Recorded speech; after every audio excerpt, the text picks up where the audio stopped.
Amados hermanos, tenemos aquí otra vez la conocida parábola del buen samarita.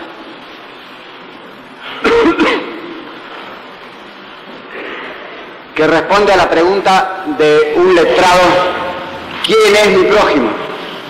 La cual pregunta nace a su vez de otra pregunta: ¿cuál es el mandato primero y principal? Y esta nace de la pregunta general: ¿qué debo hacer para salvarme? De manera que el diálogo de Cristo con el letrado corre así. Primeramente, ¿qué debo hacer para salvarme? Cumple los mandatos. ¿Y cuál es el resumen de todos los mandatos? Ahí tienen la ley de Moisés: amar a Dios y amar al prójimo. ¿Y quién es mi prójimo? ¿El que dice el maestro Hillel o el que dice el maestro Shammai? Y entonces Jesucristo cuenta un cuentito teatral y devuelve la pregunta diciéndole: ¿cuál te parece que es el prójimo? El samaritano. Entonces vete y haz lo mismo y déjate de discusiones teóricas. Jesucristo fundó la cristiandad en este momento. Esta es la ley fundamental, como la constitución de la cristiandad. Están frente el Evangelio y Moisés por un lado, el Talmud y Shammai por otro. Es decir, la religión judaica desviada que había de seguir adelante después de Cristo, al margen de la Iglesia y enemiga de la Iglesia, basada más en el Talmud que en la Biblia, como dije el domingo antepasado, el día de la Asunción. En estos días un amigo me mostró el libro de un judío español llamado Cansinos Asens, que es un crítico y lingüista famoso, muerto hace poco, que se llama Las bellezas del Talmud, donde dice esto mismo, que la religión judía hoy se basa más en el Talmud que en la Biblia. De manera que Cristo aquí suprimió la benevolencia y la beneficencia hebrea del Talmud, o mejor dicho, la superó, coronándola con la caridad cristiana, fenómeno nuevo en la tierra, porque este samaritano hace con el herido desconocido una caridad, no solamente una beneficencia de dar $2 o 2 denarios al posadero, sino que lo cura con sus propias manos, lo cura personalmente durante los días que pudo, y después, como tenía que marcharse, lo dejó encargado al posadero. Esta parábola debió caer como una bomba en el auditorio, porque está pintada con colores vivos. Es un hombre odiado racialmente, un samaritano, el cual es puesto como ejemplo, el cual hace una caridad insigne con un desconocido, más aún con un extranjero, más aún con un enemigo de él. Y eso después que 2 correligionarios del herido, es decir, de la misma religión que el herido, correligio, lo habían abandonado y despreciado, y eso 2 miembros del clero. De manera que Cristo pintó un cuadrito, digamos, con colores chillones. Cristo no pintaba con grises, ni con tenues, ni con mezclas, pintaba con colores puros, como dicen los pintores. Esta parábola pone una especie de caridad espectacular llevada al extremo como ejemplo, pero no quiere decir que sean todas las maneras de caridad que existen. Es una caridad particular de un individuo hacia otro individuo. Pero existe la caridad intelectual, la caridad cívica, la caridad familiar, llamémosla así, y otras.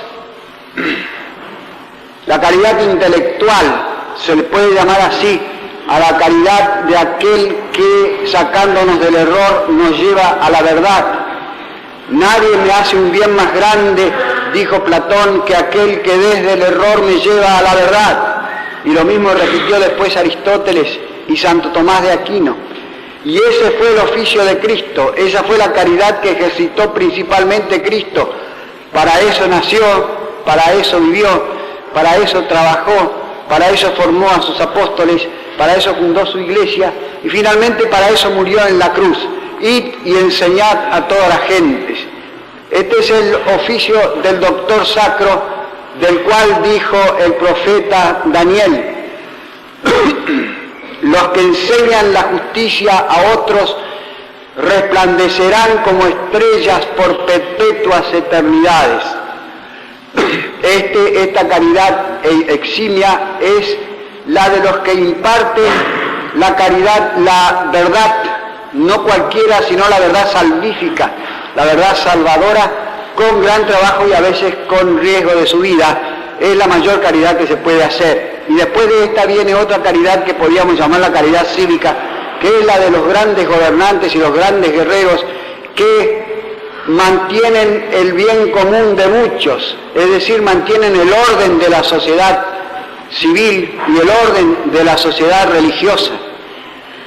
A estos el Dante los pone en el sexto cielo, después de los doctores sacros, los cuales los pone en el octavo cielo, en la esfera fija, donde están las estrellas fijas, pone en el cielo de Júpiter a los grandes caballeros, digamos, que han luchado en el mundo por el bien de muchos, como Godofredo de Bouillon o Carlomagno. Él pone 6 nombres allí, entre los que están en ese cielo de Saturno, de Júpiter, en el más alto lugar del cielo después de los doctores de la fe.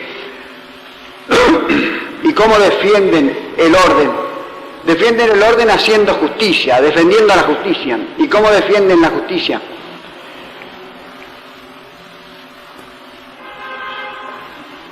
Y la defienden no siempre con discursos, sino también con la violencia a veces, con la fuerza, cuando es necesario.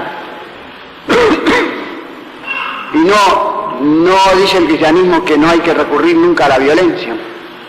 No dice eso el verdadero cristianismo. El cristianismo adulterado de Tolstoy y de Rousseau y de Romain Rolland y de Gandhi dice eso, no el cristianismo verdadero. Y no dijo que Jesucristo que no había que hacer resistencia al mal. Claramente en el Evangelio hay un pasaje donde dice que no se resista al mal. Con lo mismo que dijo Gandhi, aunque Cristo no lo dijo tan bien como Gandhi, según dice Lanza del Basto. Gran Lanza del Basto, que estaba acá 2 veces predicando un cristianismo mejor que el cristianismo de acá, por supuesto. No, Cristo predicó la no resistencia al mal como consejo a los santos, como consejo de perfección, pero no suprimió el orden natural, no lo podía suprimir, el cual orden natural tiene que ser defendido, a veces por la fuerza, cuando es atacado por la fuerza también, es decir, en defensa propia, no de una persona, sino de toda una sociedad, de toda una agrupación, de toda una colectividad de gente. Es lícito usar la violencia y es debido también usar la violencia cuando es necesario. Esa es la doctrina del cristianismo. Pero Jesucristo nunca usó la violencia. Sí, acuérdense de las 2 limpiezas del templo. Excepcionalmente y en una forma diminuta, digamos, usó la violencia en 2 ocasiones.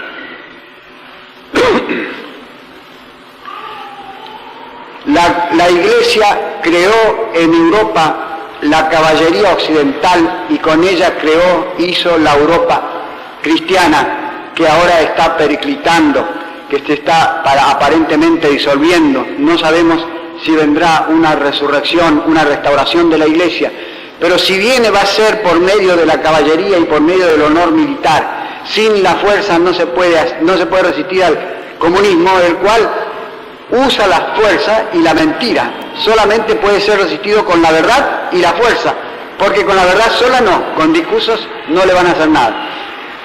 Más discursos saben ellos, hasta más no poder cuando se ponen a hablar, no acaban nunca.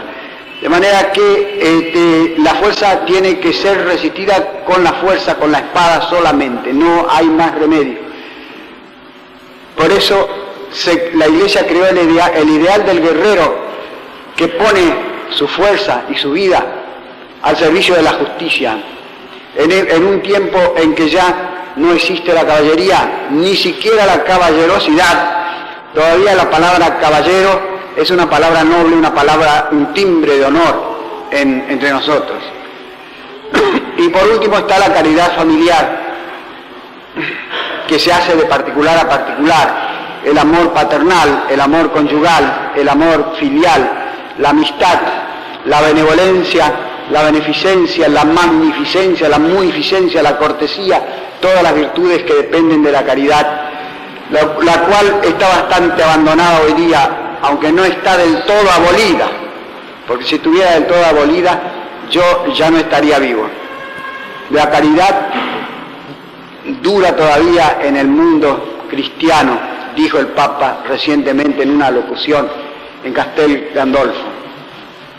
Aunque las grandes caridades, la caridad intelectual y la caridad cívica parecerían haber desaparecido del mundo, vive todavía la caridad particular.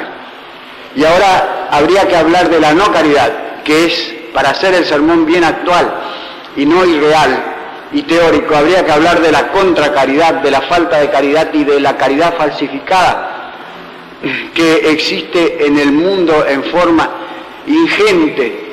Habría que explicar la profecía de Cristo que dice: llegará un tiempo en que, a causa de que sobreabundará la injusticia, se apagará la caridad en muchos.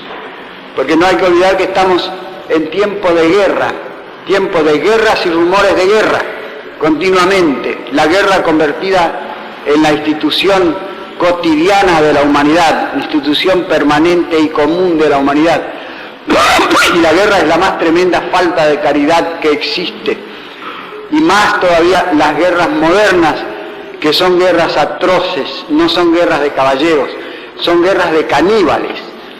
Las dos grandes guerras y todas las que vienen desde las guerras napoleónicas hasta nuestros días se han vuelto una cosa atroz, donde no se respeta ya, no digo la caridad, pero ni el honor, ni la decencia, ni la justicia, ni la consideración con el enemigo, de ninguna manera no se respeta nada.